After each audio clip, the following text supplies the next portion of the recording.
So the first mistake Windows users do is buying Windows machines without checking the battery status of that specific machine, especially the used ones. So in this video, I'm going to show you how to check the battery status of any Windows laptop.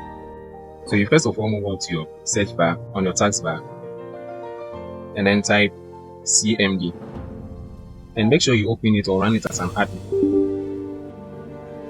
So once the command prompts pop up, you then type in this command powercfg / battery report and hit enter. So you have this prompt here saying battery health report saved to a file path. So you highlight on the file path and you copy it or right click on your touchpad.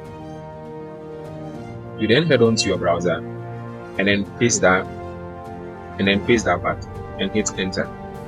You will then see your battery report of that specific machine, the cycle count of that battery, the usage of that battery till date.